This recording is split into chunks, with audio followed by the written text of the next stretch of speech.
Rampas Handuri adalah salah satu tradisi unik masyarakat Desa Gamlamo, Kecamatan Ibu, Kabupaten Halmahera Barat, Provinsi Maluku Utara. Tradisi ini dilakukan pada sore hari menjelang berbuka puasa, tepatnya pada hari ke-27 bulan suci Ramadan, dalam rangka menyambut malam Lailatul Qadar atau yang lebih dikenal dengan Malam Ela-Ela. Malam Ela-Ela ini merupakan tradisi leluhur masyarakat Gamlamo atau masyarakat Tumadukela. Tradisi Ela-Ela ini ada semenjak Islam ini masuk di sini, Islam menyebar di sini. Jadi usia malam Ela-Ela ini sama tuanya dengan usia keislaman di desa ini. Di Maluku Utara pada umumnya, malam Ela-Ela biasanya masyarakat membakar obor di malam hari. Tetapi di Desa Gamlamo memiliki keunikan tersendiri, di mana sampai saat ini masih mempertahankan lokalitas ini sebagai budaya yang masih terus dijaga, yaitu Rampas Handuri yang terjadi menjelang buka puasa tanpa mengganggu prosesi ibadah Ramadan di malam hari. Malam Ela-Ela ini sesungguhnya bahasa Ela-Ela di dalam Al-Quran tidak ada. Namun ada satu ayat di situ, Inna anzalna. Jadi malam Lailatul Qadar itu karena persoalan dialek sehingga jadilah malam Ela-Ela. Sama misalnya orang Maluku Utara, Ishak dipanggil Sahaku. Artinya Ibrahim dipanggil Burahim. Nah, di sini ini kemudian persoalan dialek itu yang kemudian menggeser sebenarnya, dan ini sudah menjadi cita rasa dan khas orang Maluku Utara pada umumnya. Nah, kalau di Maluku Utara pada umumnya dalam hari ini Jaziratul Mulk, rata-rata yang disebut dengan malam Ela-Ela itu mungkin hanya membakar obor, membakar pelita di depan rumah masing-masing. Namun kami di Desa Gamlamo masih mempertahankan lokalitas itu, dalam hal ini pohon handuri. Jadi itu yang membuat berbeda dari desa-desa yang lain atau daerah-daerah lain di Maluku Utara. Adapun handuri itu sendiri adalah nama sebuah pohon yang memiliki nilai filosofi tersendiri, di mana pohon itu memiliki manfaat mulai dari daun sampai ke akarnya. Masyarakat Desa Gamlamo biasanya menggunakan pohon handuri dari pohon pinang, pohon pisang, dan pohon tebu.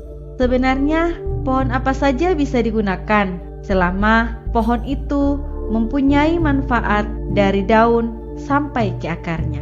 Pohon handuri ini terdiri dari ada beberapa pohon, yaitu pohon pinang, kemudian pohon pisang, dan pohon tebu. Pohon yang notabene-nya ada manfaat dari akar sampai ke daun, itu semua memiliki manfaat. Seiring berjalannya waktu, pohon handuri sudah dihiasi dengan berbagai macam pernak-pernik, mulai dari biskuit, minuman kaleng, uang, balon, dan lain sebagainya, tanpa meniadakan ketupat sebagai bahan dasar. Setelah dibuat, dipajang di depan-depan rumah. Setelah dipajang, digantungkan ketupat dengan pernak-pernik yang lain. Tapi bahan dasarnya tetap ketupat. Kata rampas memang terdengar kasar, tetapi sebenarnya makna yang dimaksud dari rampas handuri adalah memetik, mengambil, memungut, atau berebutan. Jadi, makna dari rampas handuri adalah sebuah prosesi saling tukar makanan ketupat antar rumah yang berhadapan atau antar tetangga satu dengan tetangga yang lain. Proses rampas handuri ini adalah saling tukar. Sebenarnya bahasanya sedikit agak kasar, tapi sesungguhnya ini saling tukar antar rumah yang berhadapan, tetangga satu dengan tetangga yang lain. Jadi misalnya saya kemudian mengambil atau menukar pohon ketupat saya itu dengan pohon ketupat tetangga, sehingga saya mengambil ketupat tetangga dan tetangga mengambil ketupat yang digantung di pohon handuri milik saya. Persiapan perlengkapan handuri ini, pembagian kerjanya yaitu para lelaki ditugaskan untuk mengambil batang pohon pinang, pohon pisang, atau pohon tebu. Setelah diambil, lalu dibersihkan, kemudian ditanam di depan rumah masing-masing dan dibuatkan semacam penyangga dari paku yang berfungsi sebagai tempat gantungan ketupat. Maka jadilah pohon handuri. Sementara para ibu-ibu, tugasnya adalah menganyam ketupat. Proses handuri ini dimulai dari menganyam ketupat. Setelah menganyam ketupat, mengambil pohon handuri. Setelah diambil, dibersihkan, kemudian ketupat direbus. Setelah matang, ketupat direbus dan dicampur kunyit agar supaya warnanya kekuningan, karena kuning ini merupakan warna khas Kesultanan Ternate. Islam di daerah ini sangat kental pengaruhnya oleh Kesultanan Ternate. Kemudian setelah dibersihkan, dipasanglah penahan dari ketupat itu agar supaya ketupat itu tidak jatuh di pohon. Menurut orang tua-tua Gamlamo, dulu terdapat 44 jenis ketupat yang bisa dianyam oleh warga desa Gamlamo. Namun saat ini, ibu-ibu desa Gamlamo hanya bisa menganyam 32 jenis ketupat. Sisanya mereka sudah tidak ingat lagi. 32 jenis ketupat tersebut diantaranya adalah ketupat pesawat, pila poga, ngule-ngule mangova, namo maata, hingga lalampa joou.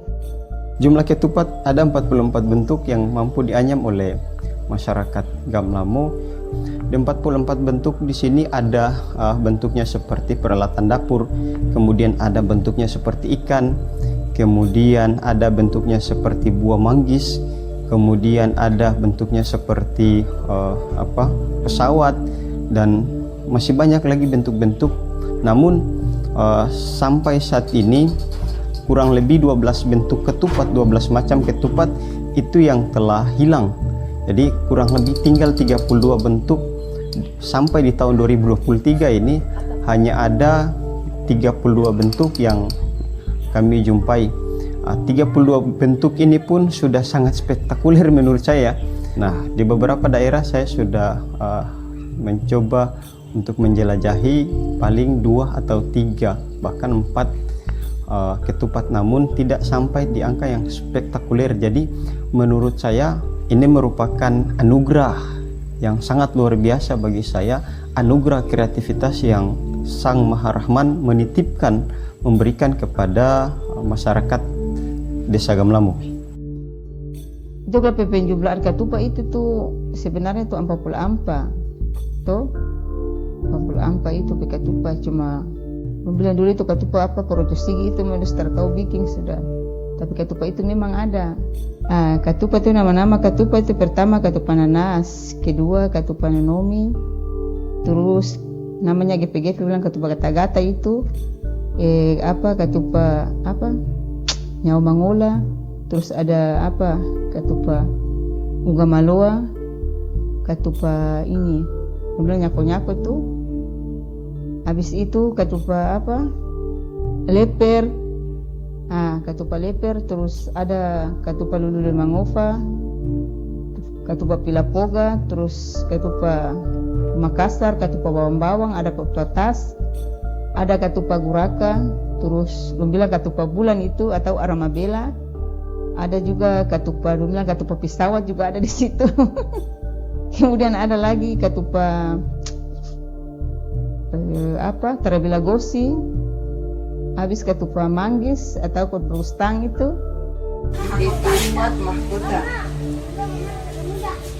ketupat pisang mas, ketupat nyawa mangola, ketupat aramabela, ketupat kapa mamunga, ketupat pilakoga,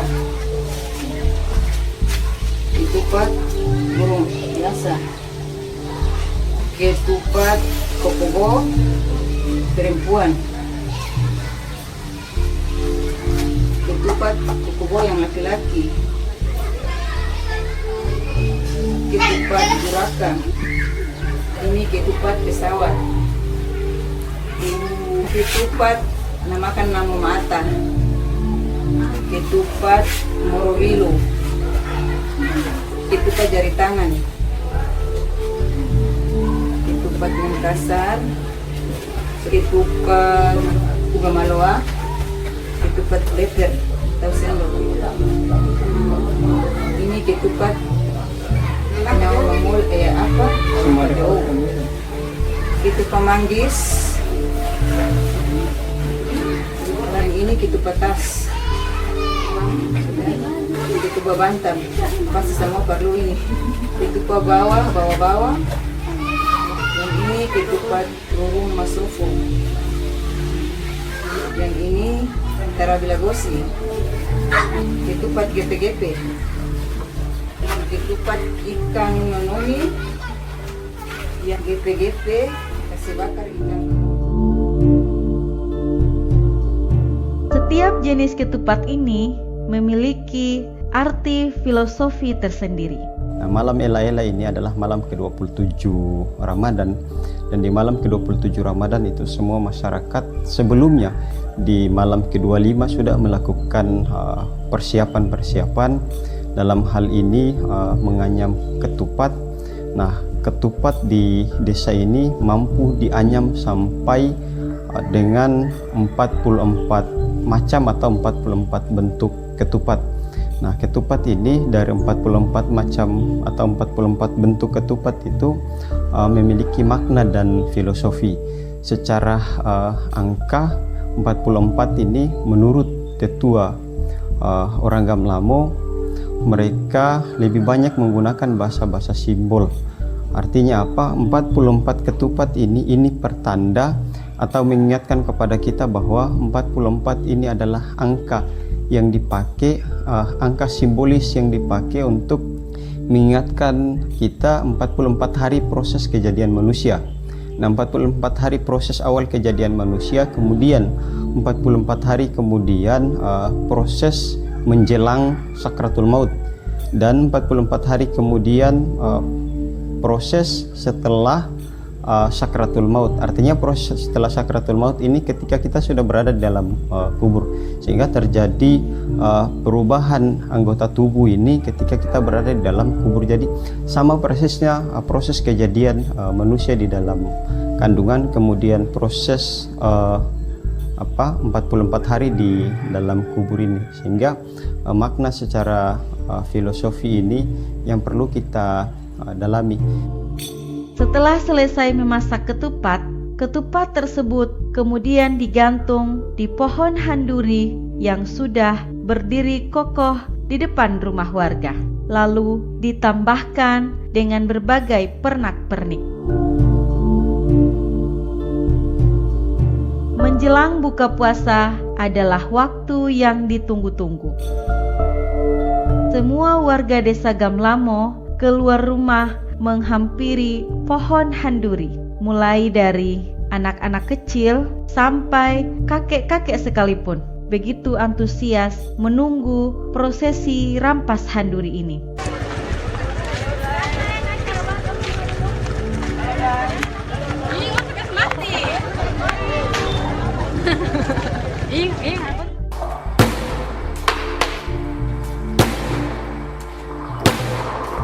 Beduk di masjid ditabuh sebagai tanda waktu buka puasa, juga menandakan bahwa prosesi rampas handuri dimulai. Warga saling rampas ketupat serta pernak-pernik lainnya yang telah tersedia di pohon handuri.